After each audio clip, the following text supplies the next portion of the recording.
Hi, welcome to Robin Hood Diaries. As previewed, we are going to discuss famous worldwide concerts and theater.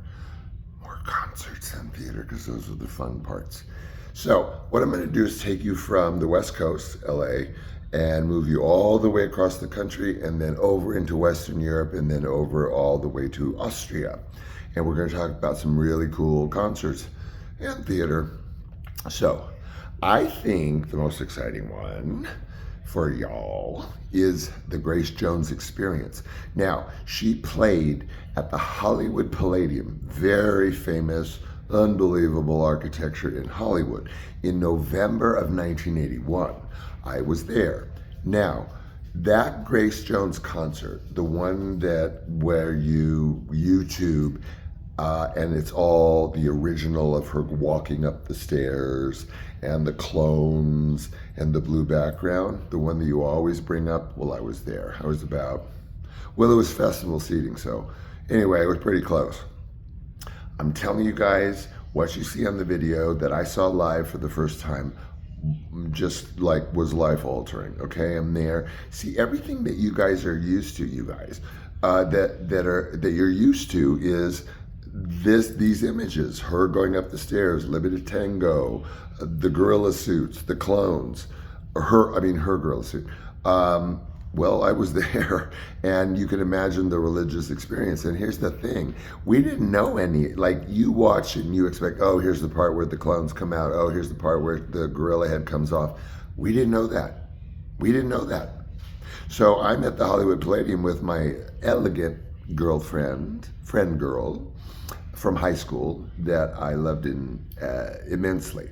And we ventured to this concert. Oh my God, you guys, the fact that we didn't know what to expect with the clones and that when the gorilla head came off, like I said, I mean, I know I've said it, but like to see it, not knowing what was going to happen, what you see like probably for, oh my God, 50 years on videos, was breathtaking.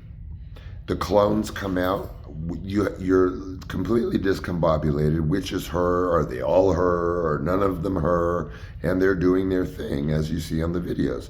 And she does that lovely Liberty Tango from the stairs. And in the beginning, I don't know if this is in any of the videos, but she comes out in a gorilla costume. And then she removes the gorilla head. And we've got her. And we've got just her November 1981, me being there, oh my God. And then the clones and et cetera, all that amazing video that you see with the blue background that is now like prehistoric. I was there, you could breathe it, you could see it. The vibe in the Palladium that night was just astounding. Wish you'd been there. Anyway, let's move. Oh, we can't move out of LA yet. LA, okay, so I saw a lot of first run shows. The first I can remember is the musical Hair. You may be familiar with that. Well, that was first run. I saw it, oh God, I was 7 or whatever the hell. And memorable part of that is in the stage show, at the end, everybody drops their clothing. So everyone is buck naked, and here I am, 6 or 7 years old, I think maybe even 6, the first run of when Hair hit Los Angeles, and all I can remember from Hair was naked bodies in the end. Just like a dozen naked bodies standing there at the end, the curtain drops, that's all I remember. But wonderful show, wonderful movie. Oh my God, LA, Diana Ross, I was obsessed. Enough about that, I can't get into it, other than I saw her, I think 5 or 6 times, obsessed. Every concert was better than the next. This is now, we're talking 78-ish, whatever. We're moving along kind of backwards and forwards a little bit. Grateful Dead, of course, a few times. West Coast, Dead or Alive, amazing concert. One of the really standout concerts I've been to. Pete Burns friggin' running across that stage in fishnet stockings and a leather jacket, looking like he was so beautiful back then. I won't go into it. He was stunning. and his body and darting across that stage in that leather jacket with that like hip length curly hair. Oh my God. And I was literally, it was festival seating again at the Palace in Hollywood. Amazing. Let's see, Donna Summer. I told you I had a whole show about Donna Summer, backstage with Donna Summer, second row, 1978 concert, or 70, yeah, amazing, as you can imagine, chatting with Donna Summer backstage. Okay, here's a really an embarrassing one from my punk era, and there was a punk era for Sean, believe it or not. Believe it or not. Around that time, I was doing all that bad stuff. So, Fear, a famous punk band, is playing at the Whiskey A Go Go. Now, I have seen shows at the Whiskey half a dozen times at least, but this was Fear. Fear was a hardcore punk band, and as such, the crowd around it, right? So, I want to go full tilt. I had done it a couple times, but I wanted to wear a kilt with my punk outfit. I didn't have one at the time. I was hell-bent on going to this Fear concert at the Whiskey A Go Go with this rough and tumble crowd, you guys. Okie dogs. I hung out with really like skeezy punks. So I'm all in my thing, but I couldn't find a kilt. So Sean goes to a thrift store. Sean buys what looked to be like a Catholic girls' school skirt that is, gray plaid, it would be expected of a kilt, pleated, a little too many pleats. So I thought I could pull it off. So I throw it over my jeans, my ripped jeans, my boots, my tags, my spats, my crucifixes, my torn acrylic sweater, my spiky hair. But there was the skirt. So I tried to pull it off, and I'm all, sauntering up to the Whiskey with the crowd, just as always. This is a little bit more hardcore. The Fear is like, ugh, hardcore, punk. And as I'm sauntering up to the Whiskey, feeling so full of my punk self, of course, a real punker and his friend are coming the opposite direction. And he takes one look at the pretty boy, a punk rocker who's crazy, and he goes, "Nice dress." Oh my God, you guys, I could have died. I mean, I was with people. It's not the fact that it was a skirt, really. It really was a skirt. I tried, but to be called out on it. And then suddenly the kilt looked exactly like a skirt. And I went to the Fear concert at the Whiskey, but not in the same frame of mind. Next story. Oh my God, LA. So the whole punk thing, the Whiskey, I had seen all these other bands at the Whiskey that you would remember, and some I'm too embarrassed to say that I went to at the Whiskey. Okay, so let's move on to the most, I think, significant, memorable, and historic episode, which was the premiere of The Decline of Western Civilization. Now, this is a full tilt punk movie, largely not based, but around Crash Darby, who was a lead singer, a famous punk performer. And so I show up at this premiere, it's the opening night. So there's 650 jillion punk rockers there. It's historic. It was a huge punk revolution movie at the time, for the time, 81, right? Barely. And we come out of the theater, rowdy crowd, and there are so many of us, and I guess LA felt so threatened by a throng of punk rockers, of which I was one. And incidentally, guess who I hung out with during this whole fracas? Belinda Carlyle. Yes, Belinda Carlyle, you know, in that fluffy sweater with the leather jacket. Anyway, very short hair at the time. Yes, that was me. We hung out. Point being, scene got so out of control that Daryl Gates, the chief of police at the time, ordered riot police to go on Hollywood Boulevard. So we are freshly out of the theater, and there is a line of riot police on Hollywood Boulevard staring us straight at us. And it was a fracas. I separated from Belinda Carlyle, and it became more of a mess, and they dispersed. Upshot is that Daryl Gates banned the decline of Western civilization to ever be played in Los Angeles again. Well, I was there. Anyway, so I'm trying to move from the West Coast, Sarah Vaughan, all kinds of jazz performances I saw, just nameless, endless. Sarah Vaughan, very noticeable, but boy, does that woman sweat like a bilge pump. I know you see it on videos, but good Lord, lady. Brilliant, brilliant, brilliant, of course. Oh my God, we're still on the West Coast. Studio One Backlot, famous little club that many, many, many performers played at. That was also adjunct to a very famous gay discotheque called Studio One. I used to frequent Backlot with my mom a lot. She was quite the culture lady, and saw a lot of people at the Backlot, Waylon and Madam. Oh my God. But at 12, I snuck over to the Studio One part, because of course it's the biggest gay disco in Los Angeles. And I knew stuff. And so I saunter over there. Man, you know how far back this was? Studio One had sawdust on the floor, okay?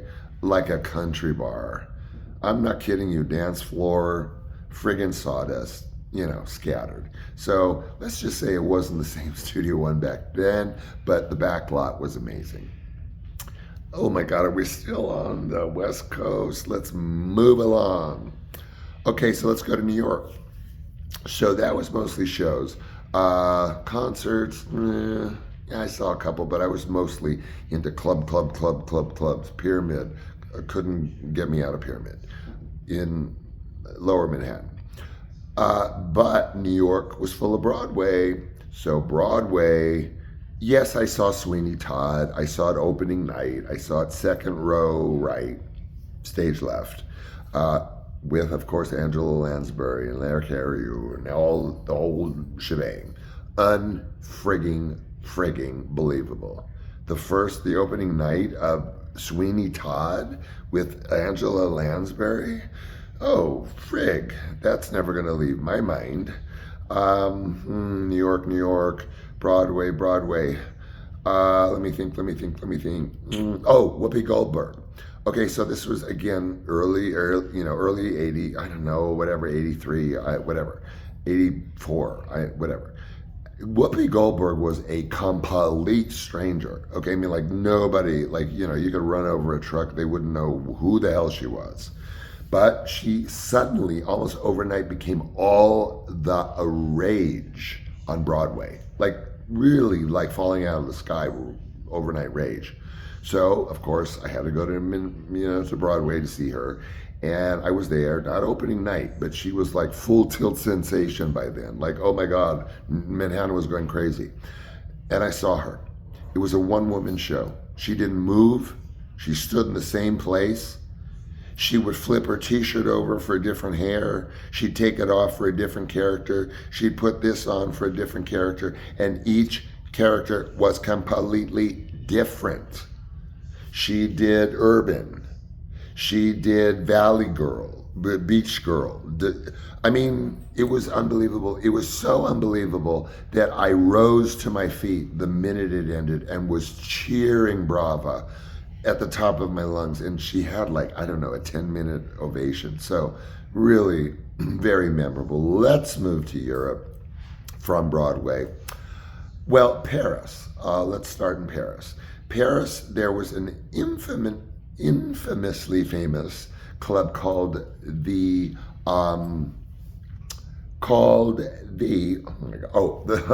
Crazy Horse Saloon in Paris. Very high end, champagne at every table, and it was very famous for very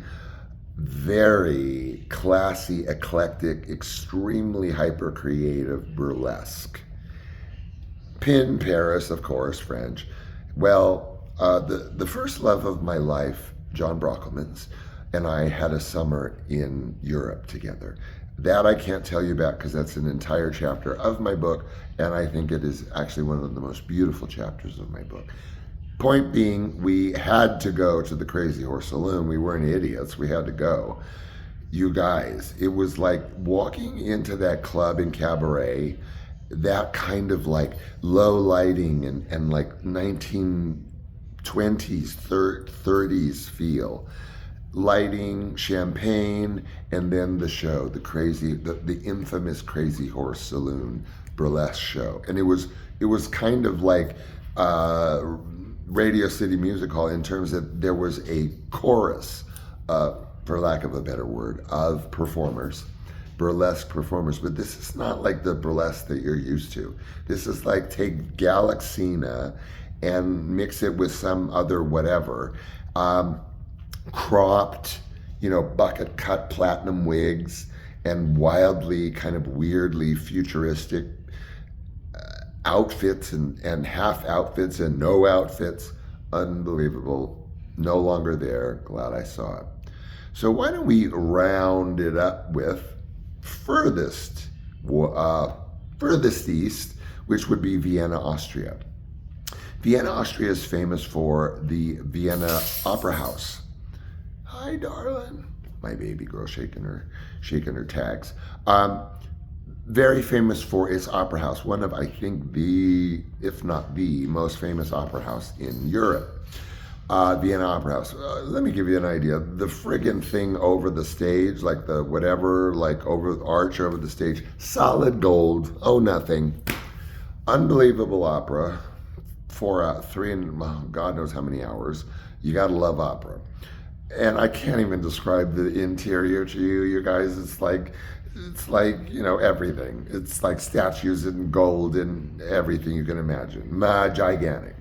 Funny part of that story was, though, the gown that my mother wore to the opera house when we were traveling through Europe was paillettes. Those, anything that has little circles, little squares that are, attached to the dress, make it, shiny and glittery or whatever. But they're, things, not glitter.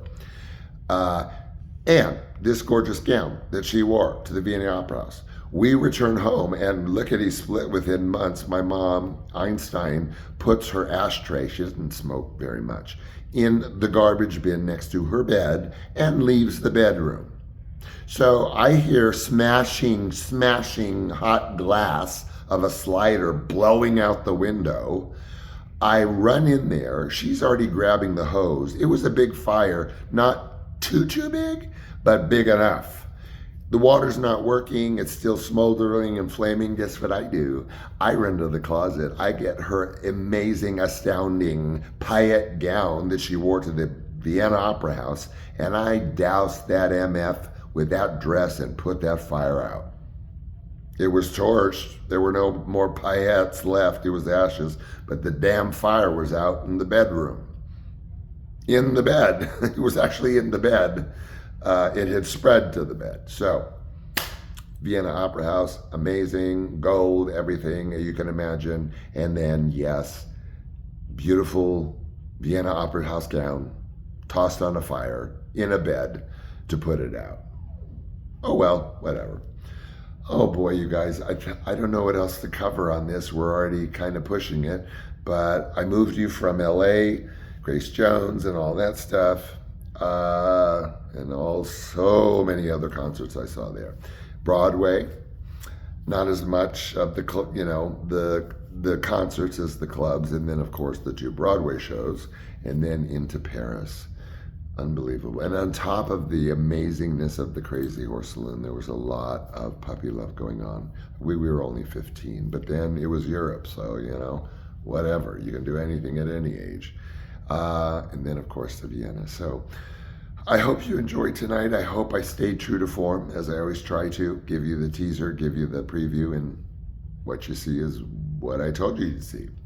Okay, well, I love you guys. This is my respite from life. And thanks for joining me. And of course, tomorrow. However, tomorrow is a double surprise because I have 2 6-degree chat interviews happening tomorrow and Saturday. So get a load of that. Stay tuned. Take care and do every effing thing I wouldn't do. Bye.